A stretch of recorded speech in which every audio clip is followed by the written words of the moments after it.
Good morning students. Today we'll do the question number 4, तो exercise 11.4. Okay, इससे जो पहले 3 क्वेश्चन है आई होप आपको समझ आए हों. ठीक है, आप उसकी प्रैक्टिस करिए अच्छी तरह उन क्वेश्चंस की. तो अभी क्वेश्चन नंबर जो 4 है, a veranda of width 2.25 meter is constructed all along outside a room. एक रूम है. ओके, यहाँ पे एक रूम बनाते हैं जिसकी जो लेंथ है 5.5 मीटर है. दिस इज अ रूम जिसकी लेंथ है दिस इज 5.5 मीटर और उसकी जो विड्थ है वो है आपके पास 4 मीटर. ओके, ये कितनी दी है आपको 4 metre. This is a width. ये रूम की लेंथ और ब्रेड्थ दी है. उसके बाद आपको ये बोला कि अब veranda of width 2.25 is constructed. Veranda है रूम के बाहर. आउटसाइड बोला ना, आउटसाइड अ रूम, तो मतलब रूम के बाहर एक वरांदा है. Okay, like this. तो आपको ये जो जिसकी की विड्थ जो है वो कितना है 2.25, that is 2.25 metre. Okay, along all sides. तो यहाँ पे जो विड्थ है 2.25 है सारी साइड्स में. यहाँ पे भी 2.25 है. ओके, मीटर, ये मीटर में दिया है.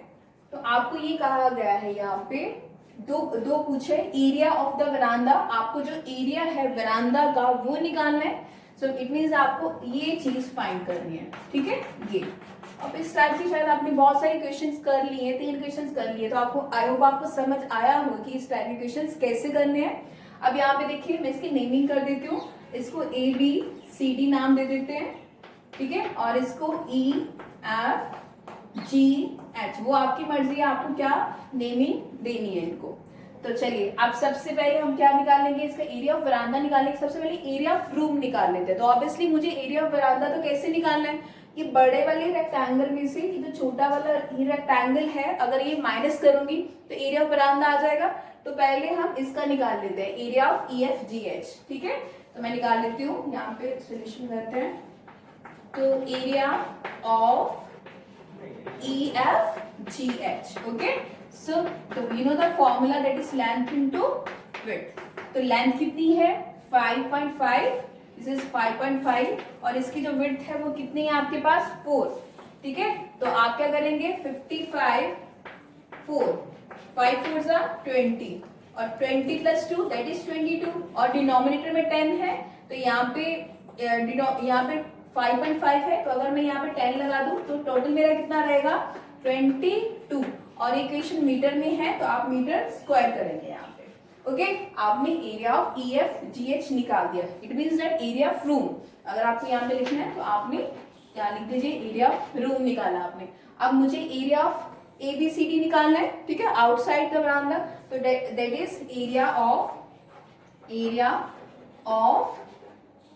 ABCD.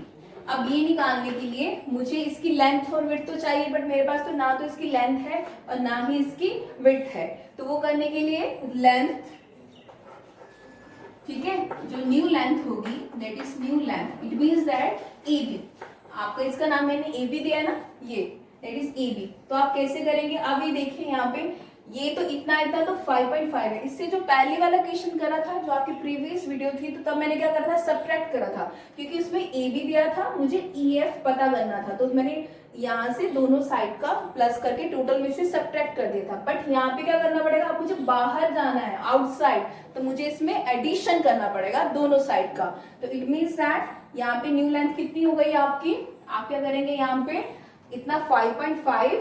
ठीक है, दिस इज 5.5 और फिर क्या करेंगे दोनों साइड का. यहाँ पे भी कितना मार्जिन था 2.25, तो यहाँ पे भी कितना है 2.25 का. तो दोनों साइड का क्या करेंगे 2.25 प्लस 2.25. ठीक है, फिर से बताती हूँ, जब हमें इससे जो प्रीवियस वीडियो था तब मैंने सब्ट्रैक्ट इसलिए करा था क्योंकि मुझे AB की लेंथ पता थी और मुझे EF की लेंथ पता करनी थी. ठीक है, तो मुझे बाहर से अंदर को आना था, तो ऑब्वियसली वो कम हो जाएगा. अब मुझे ये दिया है EF दिया है और मुझे EB करना है और मुझे पता है कि यहाँ पे कितना है, उसका जो विड्थ है वो कितनी है 2.25 ऑल अराउंड. ठीक है, तो 2.25 यहाँ का और 2.25 यहाँ का दोनों साइड का ऐड होके आएगा तो इसलिए मैंने यहाँ पे दोनों साइड पे ऐड लिखा है। ओके, अब यहाँ पे क्या करेंगे हम, दैट इज 2.25 और 2.25। ओके, उसमें 5.5 ऐड कर देंगे, दिस इज 5.5 मैंने यहाँ पे ऐड कर दिया, तो ये कितना हो गया 10, और ये कितना हुआ 10, यहाँ पे भी और यहाँ पे भी कितना हो गया 10, then you can write here 10। Okay, और 10 और ये किस में आ गया मीटर, 10 मीटर में आ गई न्यू लेंथ। ठीक है, अब वैसे ही हम क्या निकालेंगे, इसकी विड्थ निकालेंगे। तो चलिए अभी आगे न्यू विड्थ निकालते हैं, दैट इज न्यू विड्थ। तो वो कैसे निकालेंगे, अब इसका क्या नेमिंग है, दैट इज AD। ठीक है, यहाँ पे AD निकालेंगे। तो अब टोटल ये कितना दिया आपको, 4 दिया ना, यहाँ पे ये कितना है 4। अब इतनी यहाँ पे भी 2.25 और यहाँ का भी 2.25, तो जब मैं ऐड करूंगी तभी मेरे पास AD आएगा ना। तो यहाँ पे क्या करेंगे, दैट इज 4 प्लस 2.25 प्लस 2.25। ठीक है, इन दोनों में ऐड कर देंगे। अब ये इसको ऐड करेंगे, दैट इज 2.25 2.25 और इसमें 4 ऐड कर देंगे, तो ये कितना हो गया 10, और यहाँ पे कितना हो गया 2 + 2 4, 4 + 1 5, और यहाँ पे कितना हुआ होगा 8। तो ये यू कैन से दैट 8.50 है ना, यहाँ पे कितना हुआ 8.50। तो अगर आपके पास 8.50 है और आपको ये 0 हटाना है, तो आप ऐसे लिख सकते हो ना, डेसिमल को कैंसिल करके 2 zeros आ जाएंगे, तो ये और ये 0 कैंसिल हो गया, तो then you can say that is 8.5। तो ये हुआ, तो आप इसको 8.5 लिख दीजिए। तो यहाँ पे कितना हुआ 8.5, और ये किस में आया आपका मीटर में आया। ओके, कैलकुलेशन एकदम अगर सही तरह हो जाए तो क्वेश्चन कभी भी गलत नहीं होगा आपका। चलिए अब यहाँ पे ये आ गया, अब आपके पास न्यू लेंथ भी आ गई और न्यू विड्थ भी आ गई। अब क्या निकालेंगे, area. So area of ABCD। तो आपको पता ही है L × B, क्योंकि रेक्टेंगुलर शेप है, तो रेक्टेंगल का एरिया लेंथ इंटू विड्थ होता है। तो लेंथ कितनी है आपकी, दिस इज 10 इंटू 8.5। तो 8.5 की जगह मैं 85 लिख रही हूँ, नीचे डिनोमिनेटर में 10 लिख रही हूँ। ओके, क्योंकि मैंने डेसिमल को कैंसिल कर दिया। अब ये कितना हो गया आपका 85, तो ये 85 मीटर की स्क्वायर जो है वो क्या आ गया, एरिया आ गया। ओके, अब क्या निकालना है, मैंने आपको बताया था कि आपको क्या निकालना है इसमें, एरिया ऑफ द वरांदा। तो एरिया ऑफ वरांदा निकालने के लिए, area of veranda, that is area of veranda निकालने के लिए, तो आप क्या करेंगे, एरिया ऑफ रेक्टेंगल ABCD, ठीक है, में से area of rectangle that is EFGH का एरिया माइनस कर देंगे, EFGH इन दोनों, ठीक है, माइनस कर देंगे।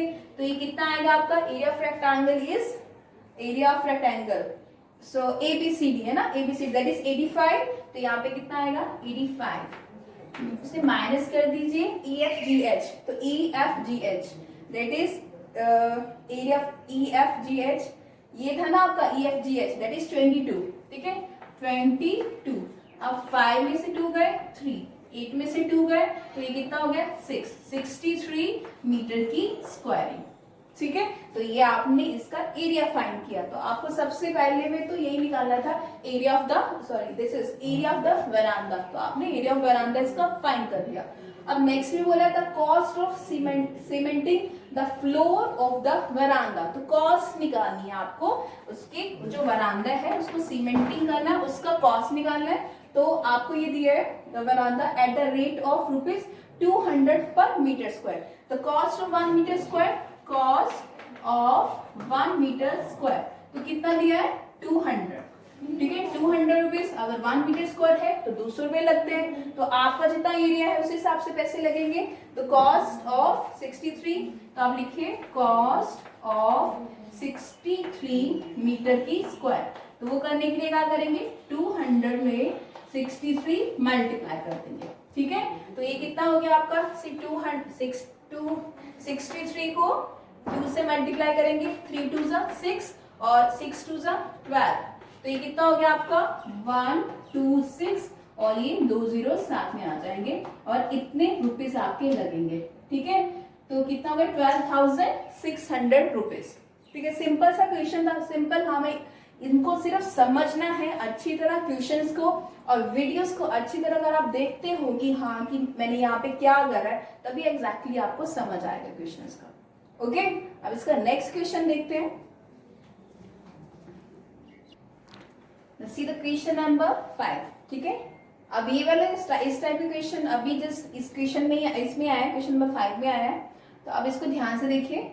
A path 1 meter wide is built along the border and inside a square garden of side 30 meter।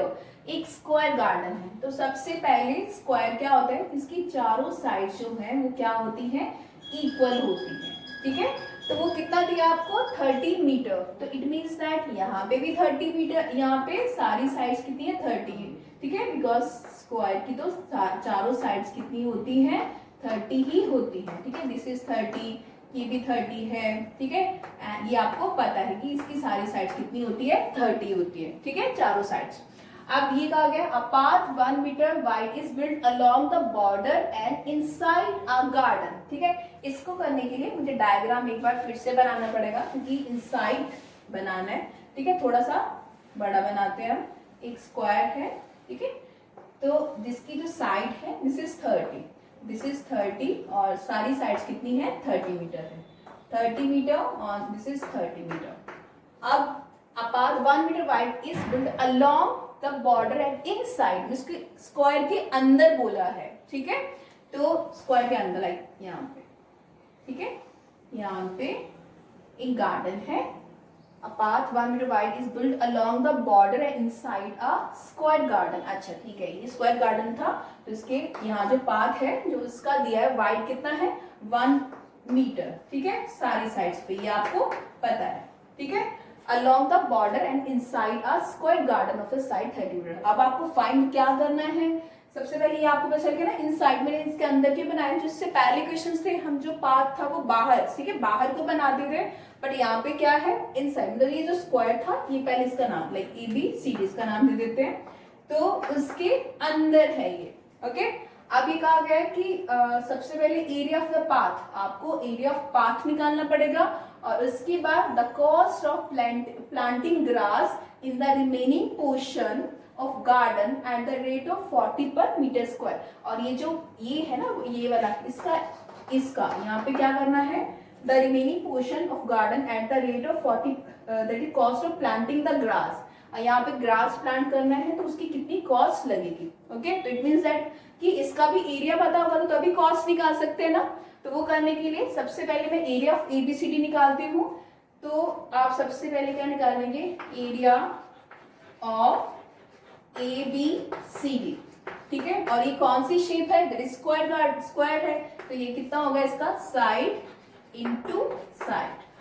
Okay, side into side तो आपको पता है 30 दी है, तो 30 इंटू 30 इज इक्वल्स टू 3 3 जा 9 और 900 मीटर की स्क्वायर। मैंने सिंपल यहाँ पे क्या लिखा है, एरिया ऑफ ABCD लिख दिया। ठीक है, अब path of 1 metre wide is built along the border and inside a square garden of a side 30 metre. तो अगर आपको यहाँ पे लिखना है एरिया ऑफ गार्डन, ठीक है, तो वो भी लिख सकते हो, यहाँ ये लिख दो एरिया ऑफ स्क्वायर गार्डन। ठीक है, वो आपकी मर्जी है, आप ये भी लिख सकते हैं यहाँ पे। चलिए, आपकी मर्जी है, मैंने और करके लिख दिया, आपको जो लिखना है यहाँ पे लिख सकते हैं। अब इसके बाद क्या कहा है आपको, एरिया पाथ निकालने के लिए मुझे एरिया ऑफ, ये इसका नेमिंग भी कर देते, दैट इज EFGH। ठीक है, तो एरिया ऑफ इनसाइड, और आप यहाँ पे लिखेंगे, यहाँ पे लिखते हैं एरिया ऑफ इनसाइड, तो यहाँ क्या लिख देंगे, EFGH। ठीक है, अब इसका कितना हुआ, एरिया निकालने के लिए मुझे इसकी न्यू लेंथ निकालनी पड़ेगी। ठीक है, तो न्यू लेंथ निकालने के लिए हम क्या करेंगे, अब वो एक, ठीक है, अभी कौन सी शेप है, स्क्वायर शेप है। अब यहाँ पे जो विड्थ है वो कितनी है, 1 मीटर। ठीक है, तो वो करने के लिए टोटल तो 30 है। अब आपको ये लेंथ निकालनी है, दिस इज ये ई एफ निकालना है, ठीक है। फिर से कहाँ है, अंदर को, तो ये मैंने आपको बताया था। तो इसका मतलब आपको क्या करना है, दोनों साइड की विड्थ को ऐड करना है। यहाँ पे भी 1.1, यहाँ पे भी कितना होगा 1 मीटर, यहाँ से भी कितना होगा 1 मीटर होगा, ठीक है। तो यहाँ पे 1 + 1, ये आपको मैंने इससे पहले क्वेश्चन में बहुत बार बताया। तो ये कितना हुआ आपका 30 और ये कितना हुआ -2। तो it means that this is your 28 और ये किस में आया आपका मीटर में आ गया, ठीक है। अब वैसे ही आपको जो अब इसकी जो न्यू विड्थ निकालनी है वो कैसे निकालेंगे। अब सेम, अब आपको ये AD that is AD sorry आपको क्या निकालना है, जैसे EH निकालना है, ठीक है, EH निकालना है। तो वो करने के लिए क्या करेंगे, ये यहाँ से भी टोटल कितना है 30 है और यहाँ पे भी 1 मीटर है और यहाँ पे भी कितना है 1 मीटर। तो दोनों साइड, दोनों की जो इस साइड और इस साइड की विड्थ को प्लस कर देंगे और टोटल में से माइनस कर देंगे। तो ये कितना हो गया 30 - 2 which is equals to 28 metre. तो इसका मतलब ये भी स्क्वायर शेप है। तो इसका मतलब एरिया ऑफ EFGH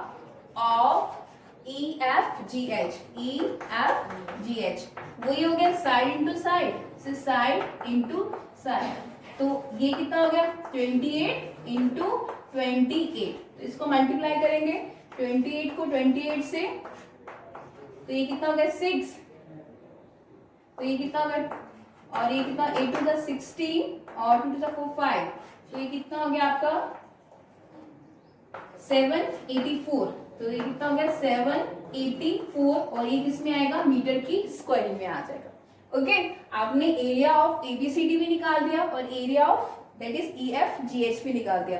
अब आपको क्या निकालना था, एरिया ऑफ द पाथ। तो वही फॉर्मूला है आपका area of path that is area of path. निकालने के लिए क्या करेंगे, area of ABCD minus area of EFGH। अब तो शायद आपको बहुत बार समझ आ ही गया होगा कि है ना इक्वेशंस कैसे कर रहे हैं। तो area of ABCD is equals to that is ABCD that is 900। तो दिस इज 900 और EFGH दिस इज 784।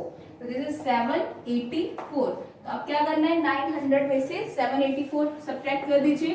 784 10 में से 4 गए दैट इज 6 और 9 में से 8 गए 1 और 8 में से 7 गए दैट इज 1। तो 116। तो ये कितना आएगा 116 मीटर की स्क्वायर।